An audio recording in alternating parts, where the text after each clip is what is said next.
तुमको बारंबार प्रणाम है।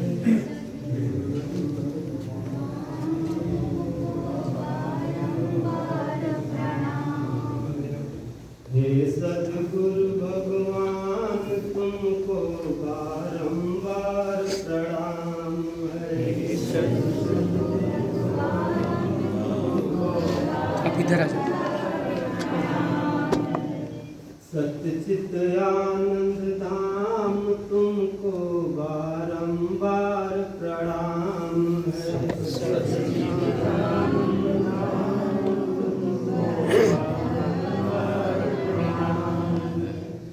जो अखंड अविनाशी ईश्वर सर्व जगत में समाया है।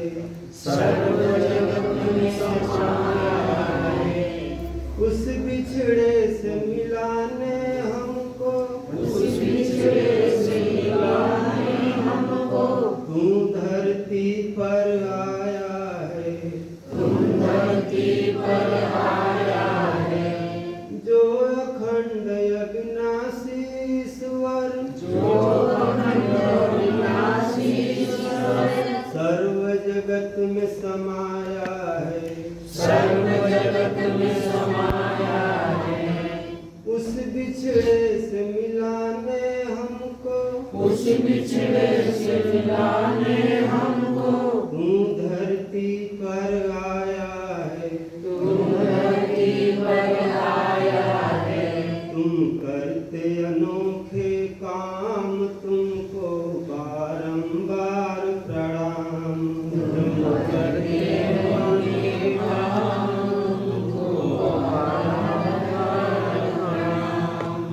तुम करते अनोखे काम तुमको बारंबार प्रणाम।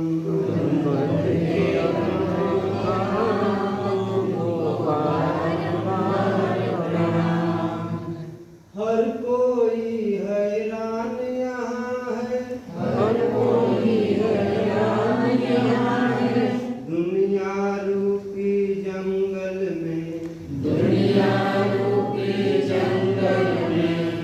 फंसा हुआ हर कोई यहाँ है। माया के इस दलदल में तुम करते मुक्ति प्रदान तुमको बारंबार प्रणाम।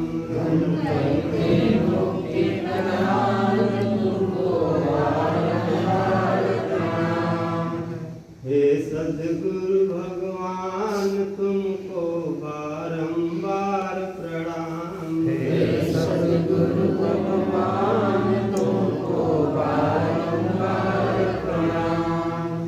जब दुनिया दुश्मन बन जाती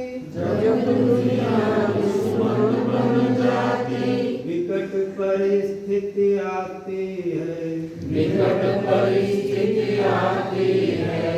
उन दुखदाई घड़ियों में एक तुम्ही निर्मल साथी तुम देते शांति आराम तुमको बारंबार प्रणाम।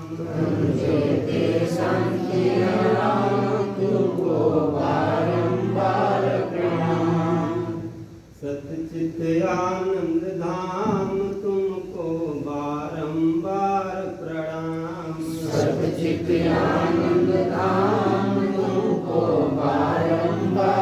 प्रणाम। ये संसार वृक्ष निराला जो भी इस पे चढ़ते हैं विषयों का फल खाते खाते नरक कुंड में गिरते हैं। बस तू ही बचाए जान तुमको बारंबार प्रणाम। बचाए जहान तुमको बारंबार प्रणाम। सच्चित आनंद धाम तुमको बारंबार प्रणाम। सच्चित आनंद धाम तुमको बारंबार प्रणाम। हे सद्गुरु भगवान तुमको बारंबार प्रणाम। हे सद्गुरु भगवान तुमको बारंबार प्रणाम। सच्चित आनंद धाम तुमको बारंबार प्रणाम। सच्चित आनंद धाम तुमको बारंबार प्रणाम। बोलिए सद्गुरु भगवान की जय।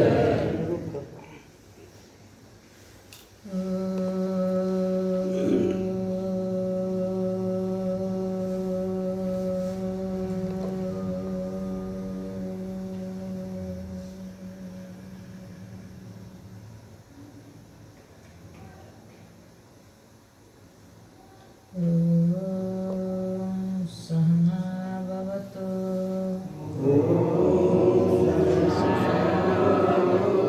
सहनो भुनक्तु सह वीर्यं करवावहै तेजस्विनावधीतमस्तु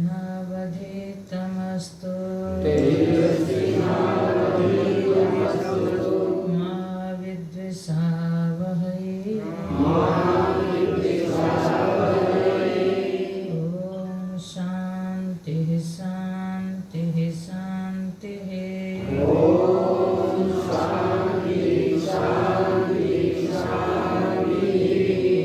ब्रह्मा गुरुर्विष्णुः गुरुर्देव महेश्वर गुरु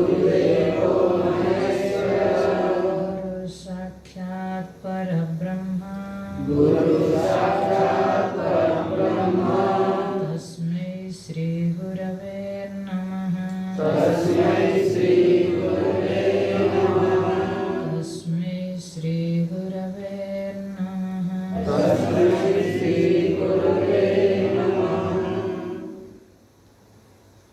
जय गुरु ओंकारा जय जय सद्गुरु ओंकारा।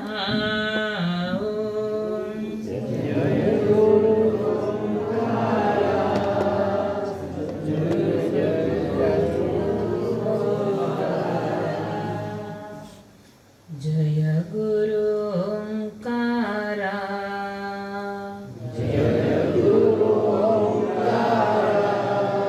जय जय सद्गुरु ओंकारा।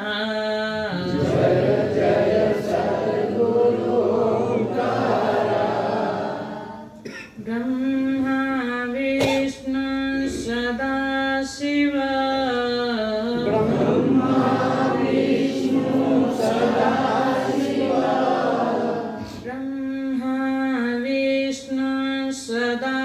शिव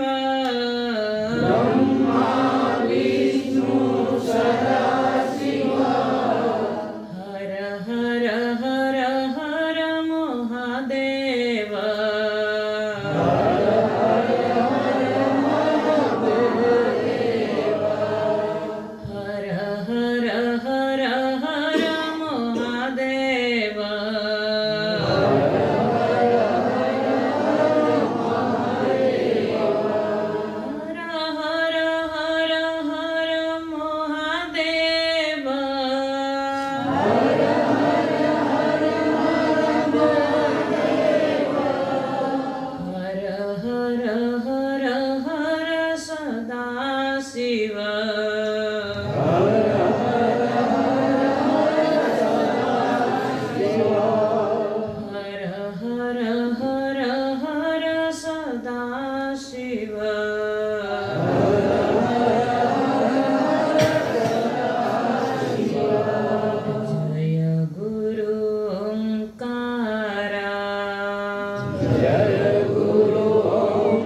अष्टावक्र गीता में प्रवेश करेंगे। पहला श्लोक पाठ करके शुरू करेंगे। कथं ज्ञानवाप्नोति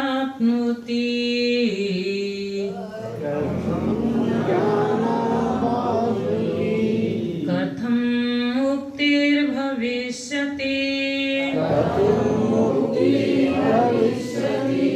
वैराग्यं च कथं प्राप्तम् एतत् ब्रूहि मम प्रभु मुक्तिम् इच्छसि चेतात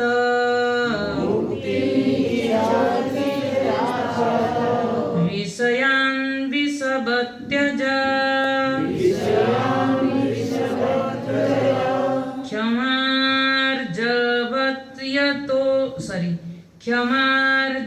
क्षमार्जवत्यतो सत्यम् तोषं सत्यं पीयूषवत् भज।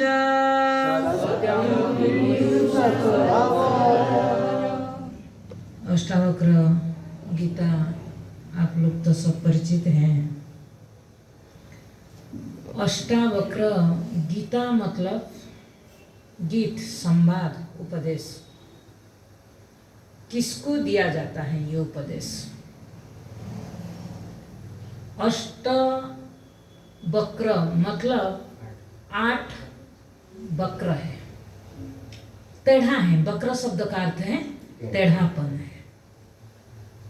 मतलब जो वस्तु जैसा दिखना चाहिए वो वस्तु हमें स्पष्ट रूप से दिखाई नहीं दे रहा है।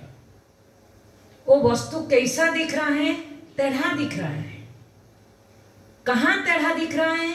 बोले अष्टधा। अष्टधा जो यहाँ अष्टवक्र मतलब क्या? 8 जगह पर 8 चीज हमें उस वस्तु को देखने में जो जैसा दिखना चाहिए वो वस्तु वैसे वस्तु को दिखने नहीं देता है। वो कौन है? अष्टधा प्रकृति। समझ रहे हैं? अष्टधा प्रकृति ही वस्तु को यथार्थ रूप में देखने नहीं देता है। वो अष्टधा प्रकृति क्या है? 5 महाभूत, ठीक, और कितना? अंतकरण का 3 पार्ट से है। कभी 4 बोलते हैं, 3 बोलते हैं। इसमें 3 लिया गया। हमारा भगवत गीता 7वां अध्याय में भी ये 3 लिया गया जिसको अष्टधा प्रकृति बोलते हैं। उसमें 3 में क्या है? मन, बुद्धि, अहंकार। ये 3 और पंचभूत ये जो मिल करके जब उसी के माध्यम से हम देखते हैं, जो सीधी है, जैसा को ऐसा वस्तु है, लेकिन इसके माध्यम से जब देखते हैं वो हमें टेढ़ा दिखता है। इसीलिए अष्टावक्र ऋषि ने क्या बताया? जब अष्टावक्र ऋषि को देख करके उन्होंने हंसने लगे, मतलब क्या कि आप किसको देख रहे हैं? प्रकृति को देख रहे हैं। प्रकृति मतलब ये नहीं है कि हम लोग प्रकृति मतलब क्या समझते हैं? बाहर जो दिखता है ये सब प्राकृतिक है। इसको प्रकृति कोई नहीं बोलता है ना? देह को प्रकृति कोई नहीं कहता है। प्रकृति शब्द का अर्थ लोग सोच लेते हैं पेड़, पौधा, नद, नदी, इसी का नाम है प्रकृति। वास्तविक इसका नाम प्रकृति नहीं। प्रकृति मतलब आपका जन्म से जो कुछ आपने व्यवहार किया, वो व्यवहार का कर्म वासना आपके अंदर जो पड़ा है, उसी कर्म वासना के अनुसार आप जब देखते हैं उसको कहते हैं प्रकृति। और वही कर्म वासना ये पंचभूत के शरीर और अंतकरण को जन्म दिया। तो इसीलिए ये 8 को बोलते हैं अष्टधा प्रकृति। हम इसी में उस आत्मसत्ता को जब देखते हैं, हमारा दृष्टि आत्मसत्ता को किस रूप में देखते हैं? टेढ़ा दिखता है। टेढ़ा मतलब क्या? यह टेढ़ा मतलब ऐसे न सोचना। टेढ़ा शब्द का अर्थ है विपरीत दिखना, वस्तु जैसा दिखना चाहिए ऐसा न दिखना, इसी का अर्थ है वक्र। इसीलिए अष्टावक्र ऋषि ने जनक जी को ये उपदेश किए। तो जनक जी का प्रश्न क्या था? 3 प्रश्न है जो जीवन का मौलिक प्रश्न होना चाहिए। और मुख्य रूप से तो प्रश्न देखा जाए तो एक है, और उस प्रश्न के साथ 2 साधना संबंधित है। प्रश्न क्या है? बोले कि कथम मुक्तिर भविष्यति। ये मूल प्रश्न है कि मुक्ति कैसे प्राप्त होता है, और मुक्ति के साथ ज्ञान वैराग्य संबंधित है। ये बात जनक जी को पता था, इसीलिए वो जानना चाहते थे कि हम सुने हैं बहुत सत्संग किए बिना कोई ऐसे प्रश्न कर सकता है क्या? एक विषय के साथ तीनों को उन्होंने जोड़ दिया कि मुक्तिर भविष्यति, मुक्ति कैसे प्राप्त होता है, और उन्होंने प्रश्न कर दिया क्या? ज्ञान वैराग्य क्या है। इसका मतलब उनको कहीं ना कहीं बहुत सत्संग किया, और सत्संग से यह आभास हुई कि ज्ञान वैराग्य के बिना मुक्ति संभव नहीं है। इसी के लिए उन्होंने तीनों को जोड़ दिया। जब ये तीनों पर उन्होंने प्रश्न किया, कल हम लोग ने वैराग्य के ऊपर थोड़ा चर्चा कर रहे थे कि वैराग्य और ज्ञान, हम लोग सोचते हैं कि ये वैराग्य पहले कर लो फिर ज्ञान प्राप्ति हो जाएगा।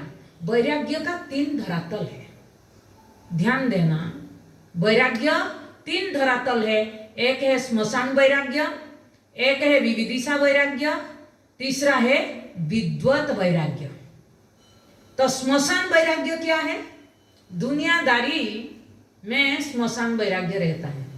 स्मशान मतलब किसी के घर में कोई मर गया, किसी को विपत्ति आई, आप लोग जब जाते हैं कैसे वैराग्य कहानी सुनाते हैं, इसको बोलते हैं स्मशान वैराग्य को बोलते हैं आसुरी की वैराग्य। जब हिरण्याक्ष मर गया उस समय हिरण्यकशिपु, उनका माँ भागवत में पढ़ना देखना क्या वैराग्य स्वामी जी हुआ, इतना बढ़िया वैराग्य, हंसी आता है कि इसको बोलते हैं राक्षसी वैराग्य। हमारा दुनिया में चलता है, सब जाते हैं एक दूसरे के घर, अरे ये तो सब मिथ्या है, ये तो सब अनित्य है, ये तो जाने वाला था चला गया, हम भी कहाँ रहेंगे, ये कुछ रहने वाला नहीं है, ये सब बोल बोल करके स्मशान तक क्या कह के ही लेंगे, राम नाम सत्य है और सब झूठा है। लेकिन वहां राम नाम को स्मशान में डाल के आ जाएंगे और लेके क्या आएंगे संसार को, है ना। वहां आने के बाद कोई कहता है ना, बिल्कुल नहीं कहता है। संसार को कैसे सजाना धजाना है वो उपदेश आगे आएगा। भाई अगर राम नाम सत्य है तो आपने तो राम नाम का वर्णन करना चाहिए, आप संसार का बखान क्यों करते हैं? तो इसको कहते हैं स्मशान वैराग्य। जब विपद आता है, आपके घर में परेशानी है, तब क्या कहते हैं, अरे घर में रहने का मन नहीं, साधु संत मिले तो आप हमें आपके साथ ले चलो, हमको और कहीं इच्छा नहीं रहने के लिए, आपके साथ चलेंगे, आपका सेवा करेंगे, हाँ हमारा जीवन मुक्ति हो जाएगा। मैं बोली ऐसे सेवा में आज तक किसी का मुक्ति हुआ नहीं, ना मुक्ति हो जाएगा। इसको बोलते हैं स्मशान वैराग्य। स्मशान वैराग्य का धरातल देखना, कई धरातल, मैंने कई बार डांट फटकार लगाती हूँ, ये बेहोशी वाला मत करो, इसमें कुछ होने वाला नहीं, हमको दिखता है आपका वैराग्य कितना है, ये वैराग्य नहीं। कई बार घर में अगर परिस्थिति है, बोलेंगे स्वामी जी आप आश्रम नहीं बनाते तो हम वहां जाकर की कुटिया लेकर के रह जाते ना, आपने नहीं बनाया, गलत किया है। हमारा घर में इतना परेशान, हम तो अब संन्यास लेने के लिए रेडी है, लेकिन आप अगर आश्रम बनाते तो हम ले जाते ना। ये इसको बोलते हैं स्मशान वैराग्य। कहने का अभिप्राय क्या है, जब परिस्थिति आता है, परिस्थिति के प्रभाव में प्रभावित होकर की उसी जो क्षणिक वैराग्य उजागर होती है उसी को कहते हैं स्मशान वैराग्य। इसीलिए कहा गया क्योंकि ये वैराग्य कहाँ तक है, स्मशान तक है।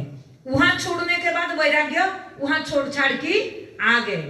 तो हाँ, दुनिया में लोगों को वैराग्य इसी तरह होता है। मैंने कई बार बोलती हूँ, आश्रम लोग आते हैं, हाँ, बोले कि हमारा अब कुछ नहीं है, रिटायरमेंट हो गया, अब क्या करेंगे, आश्रम में जाकर के फिर काम ढूंढेंगे।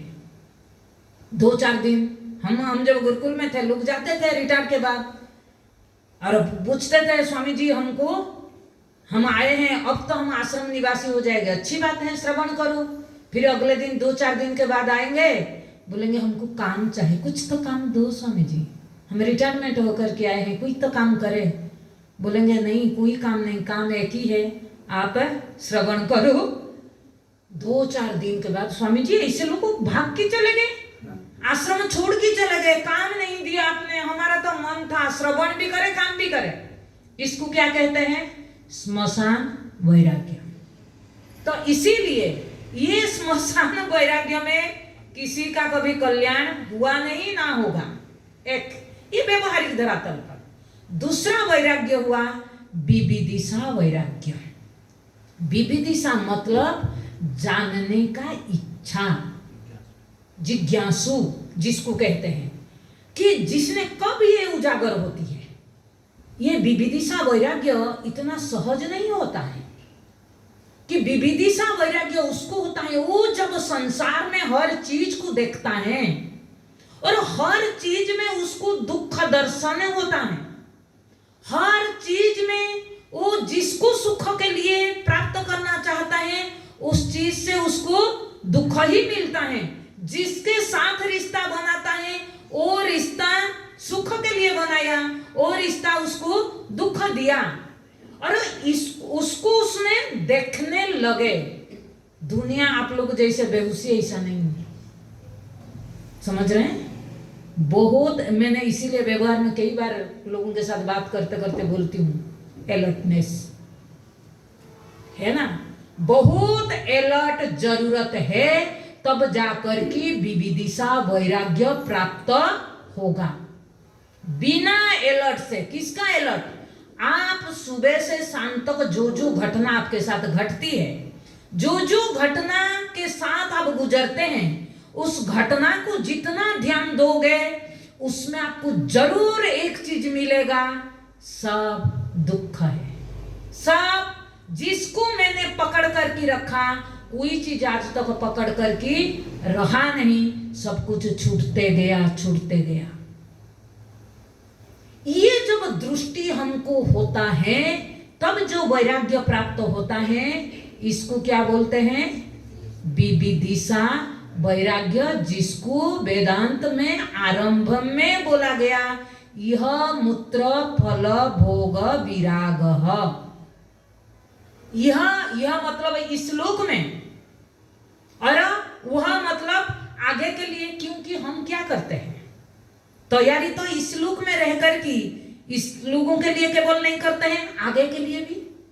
मेरे को बॉम्बे में एक बार किसी ने पूछा, माता जी ऐसे कोई जब तक बताओ ना कि आज जैसे हम करोड़पति है ना, अगले जन्म में भी ऐसे करोड़पति होकर की, मतलब अभाव न हो। मेरे को ऐसे बोले, और करोड़पति घर की औरत है, तो सोचो, मैं बोली कि ऐसे कुछ नहीं कि मनुष्य जन्म में आप ये मांग करो, कितना भी मांग करो, क्योंकि मनुष्य जन्म मिलना भी दुर्लभ है ना, शरीर भी प्राप्त होना दुर्लभ है, और उसी में फिर आप ये मांग करना बहुत बड़ी चीज है। लोगों को यही इच्छा होता है, मतलब क्या, शरीर छोड़ने के बाद भी शुभनतम परिस्थिति प्राप्त हो। स्वर्ग मतलब क्या, शोभनतम परिस्थिति, लेकिन परिस्थिति तो है ना। स्वर्ग मतलब ऐसे नहीं है कि वहां परिस्थिति नहीं है, आत्मस्थिति नहीं है स्वर्ग, परिस्थिति। यह लोक में जैसे परिस्थिति, उस लोक में भी ऐसे परिस्थिति। और परिस्थिति क्या होती है? कर्मजन्य होता है, और कर्मजन्य होगा मतलब वो नाश होगा। इस बात को जो जानता है कि कर्म से कोई भी चीज प्राप्त हो जाए, कितना बड़े से बड़े चीज प्राप्त हो जाए, लेकिन वो क्षणिक होगा, अनित्य होगा, भोग होगा, और भोग कभी भी आपको सुख नहीं दे सकता है। समाज में लोगों को क्या लगता है? भोग ही सुख है।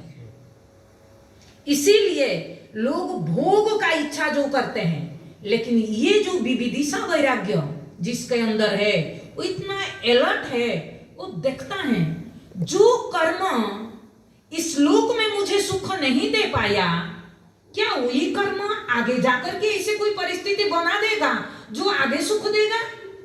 ऐसा कभी संभव नहीं है।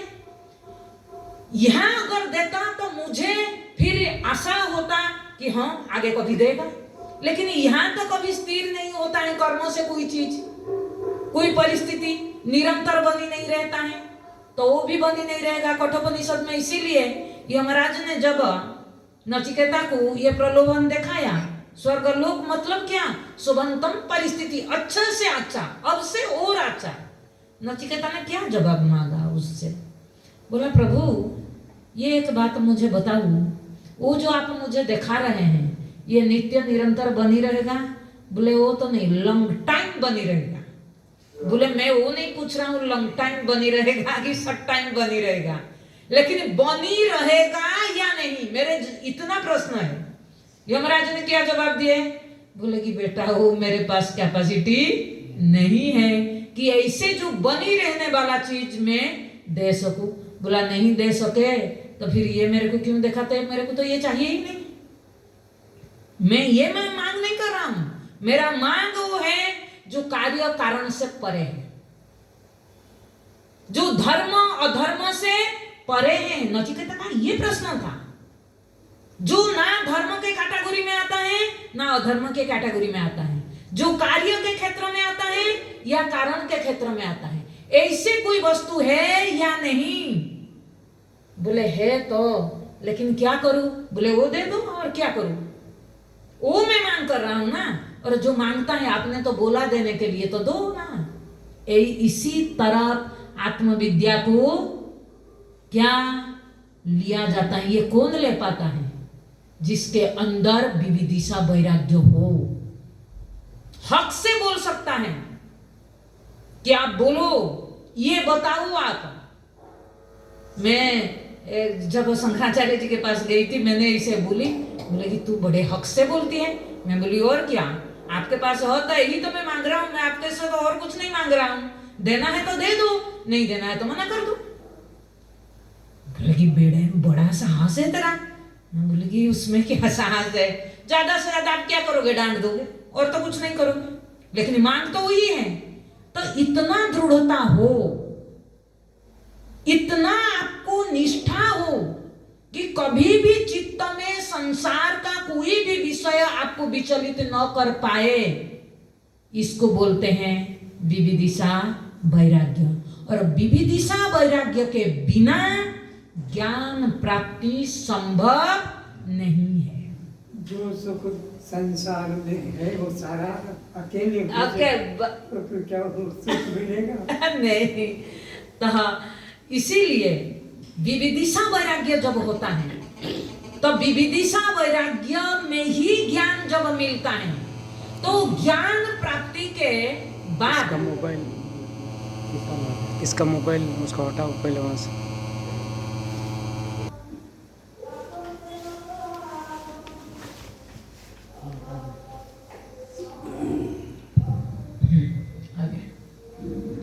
तो विविदिशा वैराग्य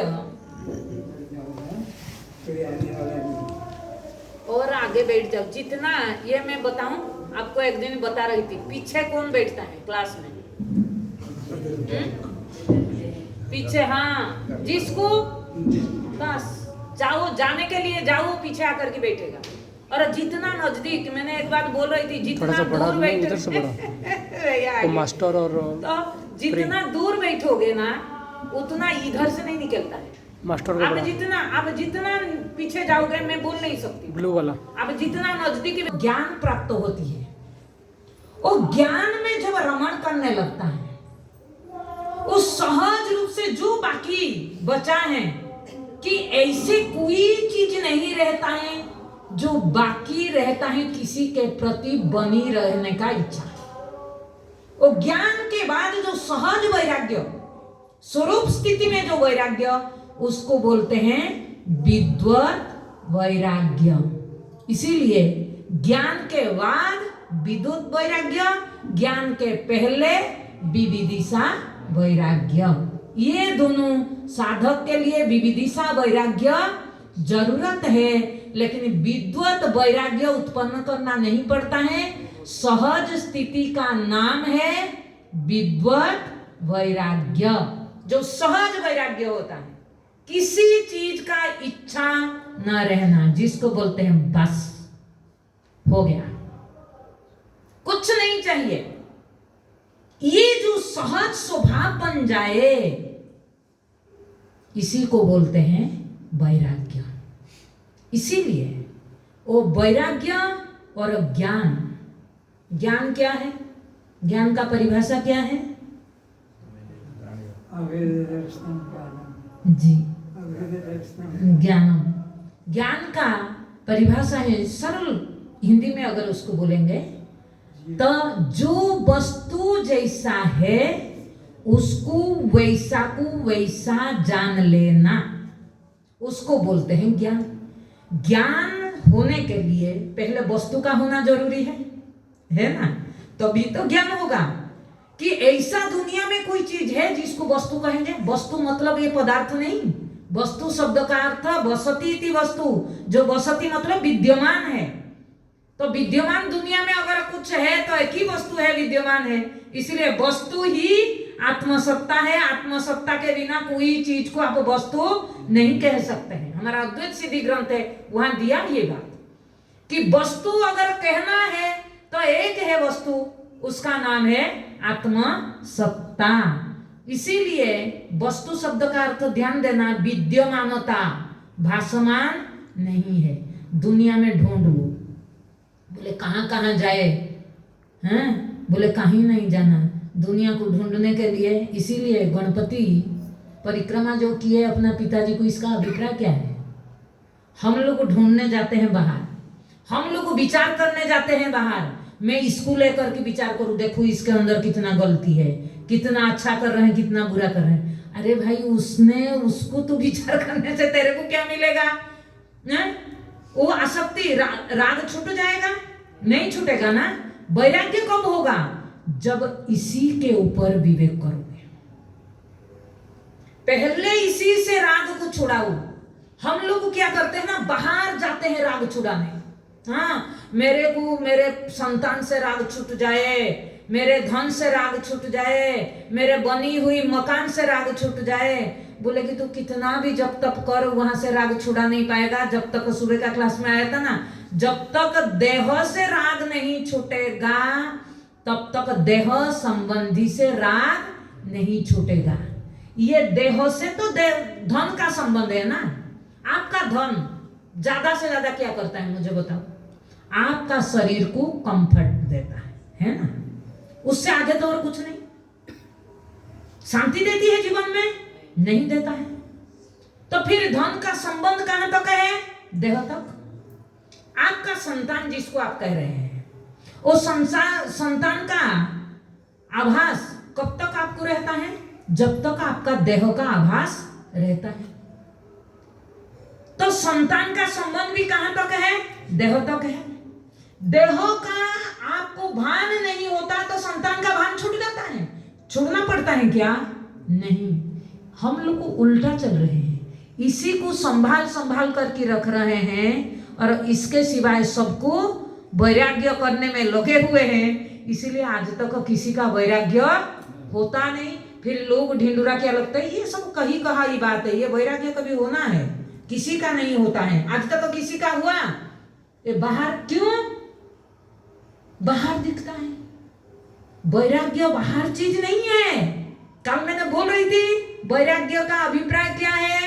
आश्रय बुद्धि छूट जाना। वैराग्य मतलब क्या? आश्रय बुद्धि छूट जाना, उसी को बोलते हैं वैराग्य, सरल परिभाषा। और ये आश्रय बुद्धि जब तक वहां नहीं छूटता है तब तक ज्ञान प्राप्ति नहीं होता है। इसीलिए दोनों परिपूरक है, एक के बिना एक नहीं होता है। और ज्ञान का हमारा वेदांत दर्शन में इसका परिभाषा दिया है, ज्ञान मतलब प्रमा। जिसको ज्ञान क्या करती है कि ज्ञान का सरल अर्थ मैंने हिंदी में क्या बताया आपको कि जो वस्तु जैसा है उसको वैसा को वैसा जानना। तो वस्तु होना चाहिए, फिर उसको वैसा को वैसा जानना चाहिए, तब उसको कहेंगे ज्ञान। तो इसका अभिप्राय क्या हो गया कि आत्मा वस्तु है, विद्यमान। हमने ढूंढते ढूंढते एक चीज विद्यमान मिला, उसका नाम है आत्मा। कहाँ? यहां से शुरू किया ढूंढना। यहां जब ढूंढे आत्मा ही एक विद्यमान मिला, उसी को हम वस्तु कहेंगे। और वो वैसा को वैसा मिलता है, काल जैसा मिला था आज ऐसा मिलता है, परसों ऐसा मिलता है। जब भी देखता हूं वैसा को वैसा प्राप्त होता है। बोले कहाँ? अब तो ज्ञान नहीं हुआ, अब तो ज्ञान नहीं हुआ ना। कहाँ प्राप्त होता है? किसको मैं दृष्टांत दूं? तो दृष्टांत के लिए मैं कहाँ चला जाता हूं? गाढ़ निद्रावस्था। ध्यान देना, कैसे चलना पड़ता है और खड़े आप कहाँ हो उसको कभी भूलना नहीं। ज्ञानी के ज्ञान होने के बाद आप कहोगे अलग चीज, लेकिन अब ज्ञान नहीं हुआ ना, आप क्या प्रमाण दोगे कि आत्मा विद्यमान है? इसका प्रमाण मैं कैसे दूं? क्योंकि गाढ़ निद्रा अवस्था में भी, जागृत, स्वप्न, सुषुप्ति, तीन अवस्था में मैं का अभान कभी नहीं होता है और सबका अभान हो जाता है। इसीलिए तो शून्य को वेदांत दर्शन ने स्वीकार नहीं किया। समझ रहे हैं कि शून्य नामक कोई चीज नहीं है। अगर शून्य है तो प्रश्न होगा किसको मालूम पड़ा? जिसको मालूम पड़ा वो है ना नहीं है? वो है तो फिर शून्य कहां से आया? है ना। आप जब कहते हैं कोई अंधेरे कमरा में गए, आप बोलते हैं वहां खड़े होकर कि यहां कुछ नहीं है, तो आप हो ना नहीं हो? तो फिर कुछ नहीं है कैसे? तो कहने के लिए हम कहते हैं, लेकिन समझने वाला क्या समझ लेता है कि मेरे सिवाय और कुछ नहीं है। उसी तरह हम जब गाढ़ निद्रा में जाते हैं, कुछ नहीं था मतलब क्या? मैंने था, कुछ नहीं था का ज्ञान किसको हुआ? अगर मैंने नहीं था तो मैं था, इसीलिए तो मुझे मालूम पड़ा कि मेरे सिवाय कुछ नहीं था। इसीलिए प्रामाणिकता से ही स्वीकार करोगे ना, ये बुद्धि में बैठ जाएगा। तो प्रमाण आपके पास क्या है? अवस्था त्रय। सबसे क्लासिकल दृष्टांत, जिसी ने अवस्था त्रय को समझ गया वो दुनिया को समझ गया। हम अवस्था त्रय को समझना नहीं चाहते हैं, दुनिया को समझना चाहते हैं। इसीलिए आज तक दुनिया को किसी ने समझ नहीं पाया। क्यों? बोले कि अवस्था त्रय में तो पूरा दुनिया समेटा हुआ है। दुनिया का उदय लय इसी अवस्था त्रय में तो चलता है ना।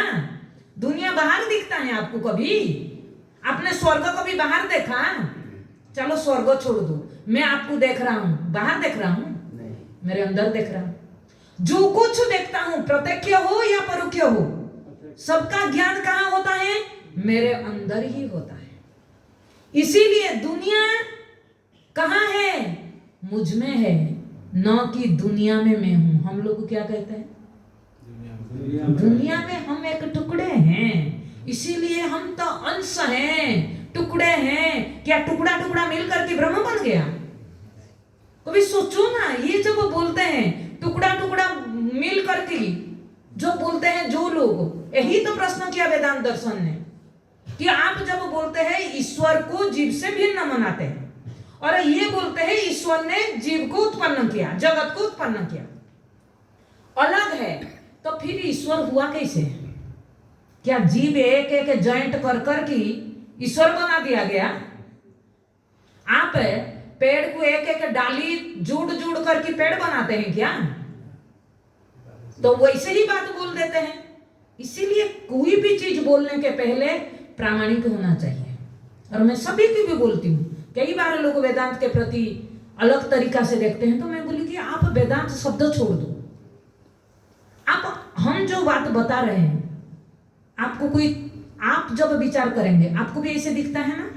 गाढ़ निद्रावस्था को मैंने दृष्टांत दिया, अभाव का दृष्टांत दिया। मेरे को अकेले लग रहा है या आपको भी लग रहा है? आपको भी लग रहा है।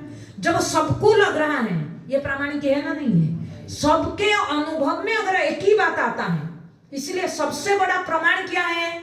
जो मेरे अनुभव में नहीं है वो प्रामाणिक नहीं है। हम नहीं कह रहे हैं कि वेदांत दर्शन बोल रहा है इसीलिए मानो, नहीं। वेदांत ने जो कहा वो मेरे अकेले नहीं, सबके अनुभव में आता है। इसीलिए वेदांत को प्रमाण माना गया। इसीलिए वेदांत को कहा गया अबाधितम, कि वेदांत ऐसे एक दर्शन है जिसको कोई भी समर्थ नहीं जिसको बाध कर सकता है। किसी का हिम्मत नहीं जिसको बाध कर सकता है। तो ये है आत्मज्ञान। ज्ञान मतलब क्या? ये दुनियादारी को जानना। हम लोग व्यवहार में ज्ञान किसको बोलते हैं? मेरे से भिन्न को जानने का नाम ज्ञान है ना? मेरे को इसके बारे ज्ञान है, उसके बारे ज्ञान है, इसके बारे ज्ञान है। अरे ज्ञान उसको नहीं बोलते हैं। ध्यान देना, ज्ञान मेरे से भिन्न कोई चीज को जानने का नाम ज्ञान नहीं, मान है। इसीलिए रामायण में आया, जहां मान है वहां ज्ञान नहीं, जहां ज्ञान है वहां मान नहीं। ये मान्यताएं हैं। ज्ञान किसको कहेंगे? जो वस्तु जहां है और उसको वैसे को वैसे जाने। आप जब अपने आप को बोलते हैं मैं पिता हूं, मैं ऑफिसर हूं, मैं ये काम करता हूं, ये सब आपका मान्यता है या ज्ञान है? मान्यता है, मान है। लेकिन वो आपका वास्तविकता नहीं है, वो आपका पहचान नहीं है। लेकिन हमने ढिंडोरा क्या लेकर के अपना पहचान बना रहे हैं। यही चीज, 5 चीज को लेकर के हमने अपना पहचान बनाया। 5 चीज क्या क्या? कोई बोल रहा था, बोलो ना। ना 5 चीज, नाम रूप नहीं, नाम रूप एक ही साथ आएगा।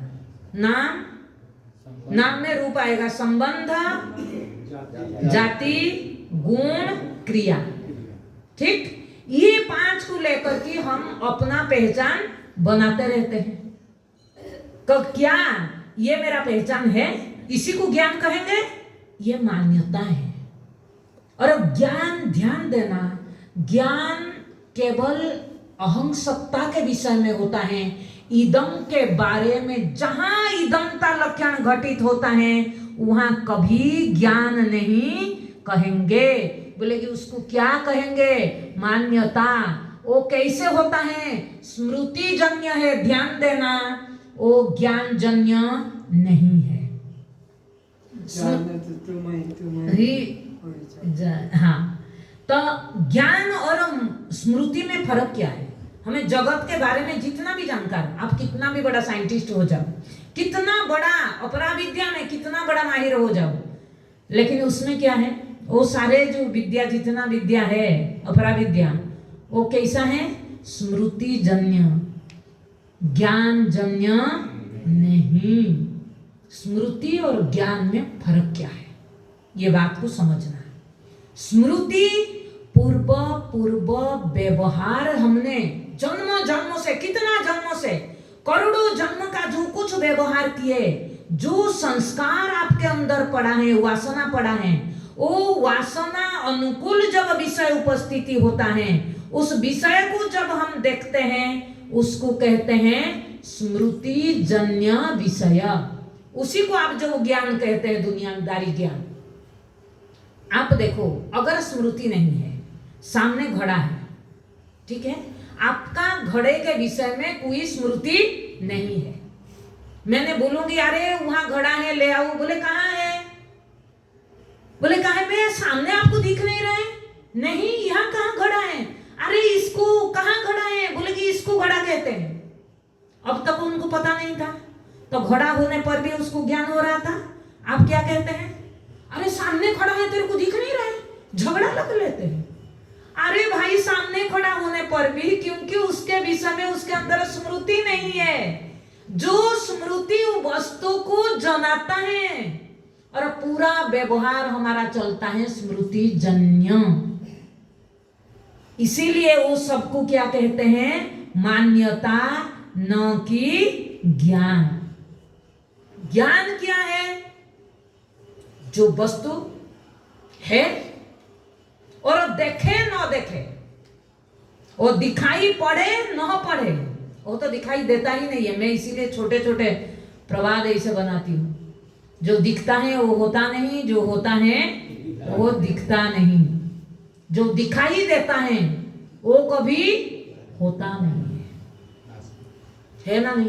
बोले कि ऐसे कैसे लोग क्या बोलेंगे, ये वेदांती के वाला जगत को मिथ्या साबित करने में बैठे हैं, अगर मिथ्या है तो दिखता क्यों है ना, क्या कहेंगे, मिथ्या है तो दिखता क्यों।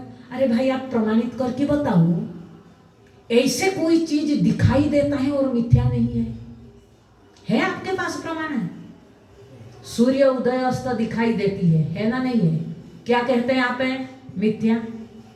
बोले दिखाई दे रहे हैं, कैसे मिथ्या, खाली दिखाई नहीं दे रहे हैं, सूर्य उदय होने पर हम जग रहे हैं, सूर्य अस्त होने पर हम घर में ऑफिस से घर की ओर जा रहे हैं, पक्षी अपने नीड की ओर जा रहे हैं, पूरा व्यवहार चल रहा है किसके आधार पर, सूर्य के उदय अस्त के आधार पर। उसके बावजूद भी हम क्या कह रहे हैं, सूर्य उदय अस्त नहीं होता है। कैसे फिर कह रहे हैं, कैसे कह रहे हैं, ये तो सबसे बड़ा क्लासिकल दृष्टांत है। चलो आकाश नीलिमा ये तो हम व्यवहार नहीं होता है, लेकिन सूर्य के उदय अस्त के अनुसार पूरा जगत परिचालित होता है, उसके बावजूद भी हम क्या कहते हैं, नहीं होता है, और ये सच्चाई है। लेकिन आपको दिखाई देता है क्या, इसलिए हम प्रमाणित कर देते हैं कि जो दिखता है वो होता नहीं, जो होता है वो दिखता नहीं। अगर आपके पास कोई प्रमाण है जो दिखता है वो होता है, फिर प्रमाण करके दिखाओ। कोई दुनिया में प्रमाण नहीं है, कोई तर्क नहीं है, कोई दृष्टांत नहीं है जिसके द्वारा आप समझा सकते हैं कि जो दिखता है वो होता है। स्वप्न तो आपको दिखता है, स्वप्न काल में कोई स्वप्न को झूठा बोलता है, कोई नहीं, सत्यवत प्रतीति होता है। जागने के बाद तुरंत क्यों बोल देते हैं झूठा है। और स्वप्नों में कितना बढ़िया चीज भी आप देखो, इतना बड़ा हीरा आपके सामने आकर के भी बैठ जाए, आप उसका खोज करते हैं। तो फिर जागृत आप ध्यान देना कि जागृत अगर सत्य प्रतीति आपको नहीं होता तो जागृत पीछे आप भागते हैं। जागृत आपको कहीं ना कहीं अभी भी सत्य बात आप स्वीकार करते हैं, इसीलिए इसके पीछे भागते हैं। अगर मिथ्या बुद्धि में सिद्ध हो जाए, व्यक्ति भागना बंद कर देगा, और वो व्यक्ति नहीं भागता है जिसने उसको इसमें देख लिया, बुद्धि में समझ लिया, क्या ये स्वप्नवत ही है। जैसे स्वप्नों से जग जाने से, स्वप्न में कितना भी बड़ा महत्व चीज, उसके लिए भगवत गीता में इसीलिए बोला समलष्टा श्लोकांचन। समलष्टा श्लोकांचन मतलब सोना हीरा भी उसके दृष्टि में मिट्टी के बराबर है। क्यों, कहने का अभिप्राय क्या है कि मिट्टी के जैसा, लोगों ने बोले ये कैसे हो जाएगा। अगर हिंदी ट्रांसलेट आप देखोगे गीता प्रेस में, आपको क्या लगेगा, मिट्टी, आप ऐसे ही करके चले जाओगे कि मिट्टी सोना हीरा सब समान है, उसको समान दिखता है। क्या आंख में दिखता है? इसका अभिप्राय क्या है, उसको उनके जीवन में मिट्टी जैसे महत्व नहीं है, सोना हीरा भी ऐसे महत्व नहीं है। कि महिमा बुद्धि हट जाना, आपका महत्व बुद्धि अगर संसार में है, जागृत में है, तभी तो जागृत के पीछे भागते हैं, है ना? नहीं है? अगर सत्संग में महिमा बुद्धि होगा तो सत्संग को भाग भाग के नहीं आएंगे। अगर भूजी भात होगा तो भाग भाग के नहीं दौड़ते हैं। तो महत्व जहां है वहां भाग भाग के दौड़ते हैं, है ना? अरे जहां उसी से देखिए, हम कहने से नहीं होता है, कहने से नहीं होता है, आश्रम से रहने से नहीं होता है, आचरण में दिखने से होता है कि आपके जीवन में महत्व क्या है। तो महत्व जो चीज है ना, आपका कितना भी बुखार हो, कितना भी तबीयत बिगड़ जाए, लेकिन सत्संग में बैठने के बाद सब उतर जाता है। सुबह ऐसे ही था, मैं आई, स्वामी जी बोले कि सुबह क्लास बंद कर देते। मैं बोली नहीं स्वामी जी, वहां जाने से चार्जिंग ऐसे होगा। बोले कि हाँ तो क्लास कर रही थी, लग नहीं रहा था तेरे तबीयत खराब है। मैं बोली कि वो ऐसे पावर है कितना, लेकिन बात क्या होती है, महत्व आपका क्या है। आप जिसको महत्व देते हैं वो चीज आपके जीवन में उतर जाता है। हमारा, मैं इसीलिए एक शब्द बराबर देती हूं, वर्ण की कमी और कुछ कमी नहीं। हमारा वर्ण में व्यभिचार है। नौकर जैसा, नौकर मालिक का सेवा तो करता है, लेकिन प्रेम किसमें है? परिवार में है। प्रेम मालिक में नहीं है। मालिक का सेवा तो करता है बराबर, लेकिन तनख्वाह के लिए, है ना? तनख्वाह के लिए करता है। हम भी सत्संग करते हैं क्यों? कहीं मेरे जीवन में ऐसे कोई परिस्थिति ही न आ जाए, गड़बड़ न हो जाए, ये बात नहीं है। परिस्थिति कुछ भी आए, इसीलिए तो जनक जी का दृष्टांत क्यों दिया गया? जनक जी को ऋषियों ने, जब जनक जी नहीं आते थे, अष्टावक्र सत्संग करना बंद कर देते थे। तो तब क्या, एक बार उन्होंने परीक्षा लिए सारे, जब जनकपुरी जल गया, जनक जी बैठ करके सुन रहे हैं, चित्त में कोई विक्षेप नहीं है। लेकिन इसी झुपड़ी में रहने वाला साधु अपने लंगूठी कहीं जल न जाए, उन लंगूठी को समेटने के लिए दौड़े। इसलिए ये कह नहीं सकते हैं आप कि कपड़ा पहन देने से कोई वैराग्य कोई बाहर का चीज नहीं है। भले 2 जोड़ी कपड़ा, हमारा गुरुजी कहते थे, कमंडलू में भी इतना राग भरा हुआ है।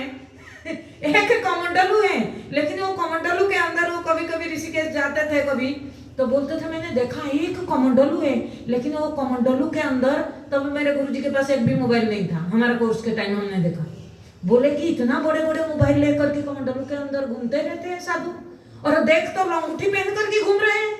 तो ये कोई वैराग्य का कहने का अभिप्राय क्या है कि वैराग्य मतलब ये नहीं है कि कोई, जनक जी को देखो, वैराग्य उसी का नाम है।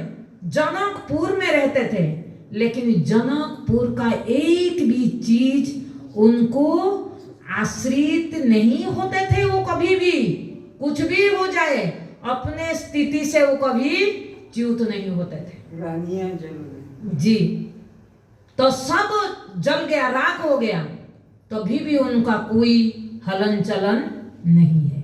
इसी को बोलते हैं वैराग्य। इसलिए अगर क्या कह रहे हैं, बोले मुक्तिम इच्छसी, मुक्ति चाहते हैं,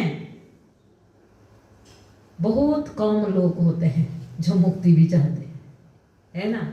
मुक्ति भी चाहना, ये आना, ये बहुत बड़ी बात है। बहुत जन्म का पुरुषार्थ काटी होगी ना, पुरुषार्थ के बल पर मुक्ति का उदय होता है। अम्मा ने आज प्रश्न कर रहे थे पुरुषार्थ और प्रारब्ध में, बोली कि अम्मा आज क्लास में उठाएंगे। ध्यान देना, पुरुषार्थ, कई बार लोग इसको सोच लेते हैं वो प्रारब्ध में, मेरे प्रारब्ध में नहीं है, क्या करूं, मेरे तो इच्छा बहुत है लेकिन मेरे प्रारब्ध में नहीं है। ये कहना गलत है। पुरुषार्थ किसको कहते हैं? पुरुषस्य अर्थ, अर्थ मतलब चाहना। पुरुष जिसको चाहता है उसको कहते हैं पुरुषार्थ। तो कई बार आप सुना होगा 4 पुरुषार्थ कोई कहते हैं, लेकिन मुख्य रूप से पुरुषार्थ एक है, एक पुरुषार्थ है, इसको बोलते हैं मुक्ति। तो 4 पुरुषार्थ का वर्णन देता है। बोलेगी मेरे को किसी ने एक बार बोला ये 4 पुरुषार्थ क्यों दिया? धर्म, अर्थ, काम, मोक्ष। धर्म क्या, अर्थ क्या, काम, ये सबके दृष्टि के अनुसार है, अधिकारी के अनुसार है, हर व्यक्ति के लिए थोड़ी है। एक कामी व्यक्ति, पुरुषार्थ क्यों कहा गया? एक कामी व्यक्ति, बहुत कामना है, उसको क्या लगता है? कामना पूरा करना मेरा पुरुषार्थ है उसके दृष्टि में, लेकिन वास्तविक कामना पुरुषार्थ नहीं है। लेकिन उनको क्या लगता है कि कामना पूरा करना ही मेरा पुरुषार्थ है, उसके लिए लगा रहता है, इसीलिए उसको कहा गया काम पुरुषार्थ। किसी किसी को लगता है धर्म, कर्तव्य पालन करना मेरा पुरुषार्थ है, उसके दृष्टि में धर्म पुरुषार्थ हो जाता है। किसी को लगता है अर्थ संग्रह करना मेरा पुरुषार्थ है, मतलब क्या?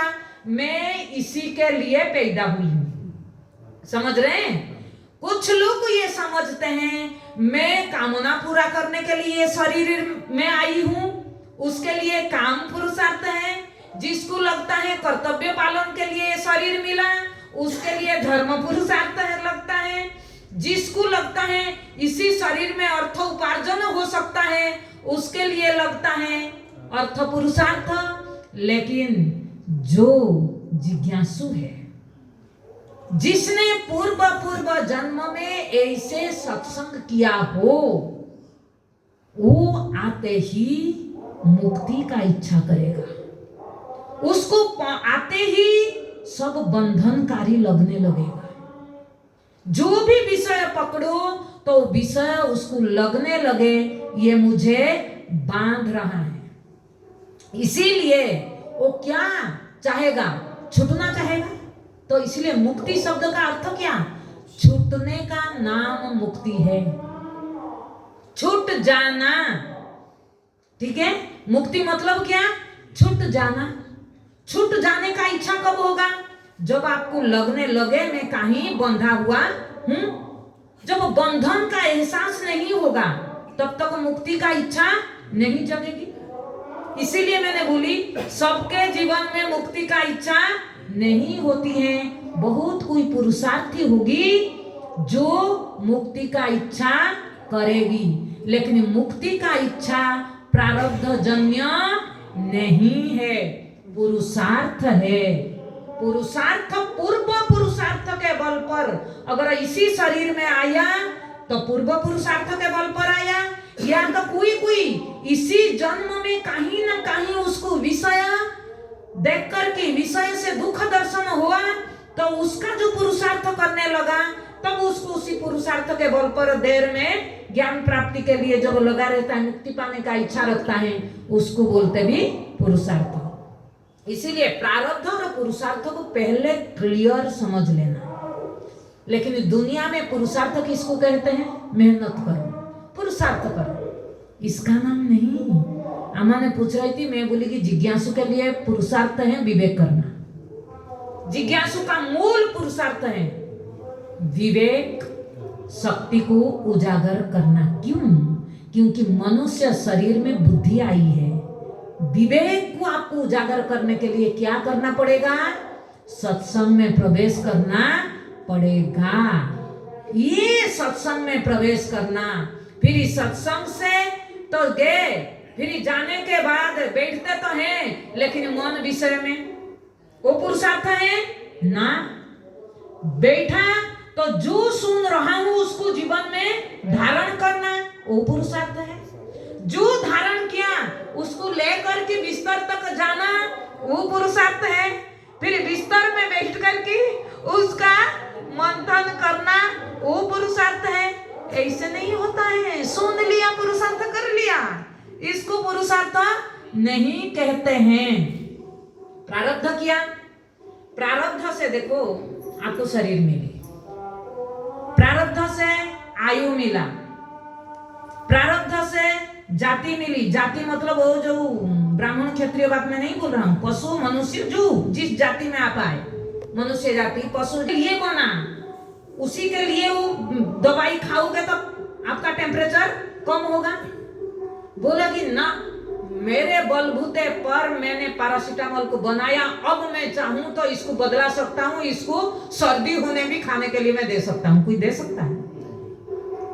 हम लोग वही मेहनत करते हैं, फालतू मेहनत, कि जो कुछ जिसके जीवन में प्राप्त होना है, जिसको बोला गया भोग, मतलब आपको क्या क्या मिलने वाला है, ये सब कुछ पहले से फिक्स है।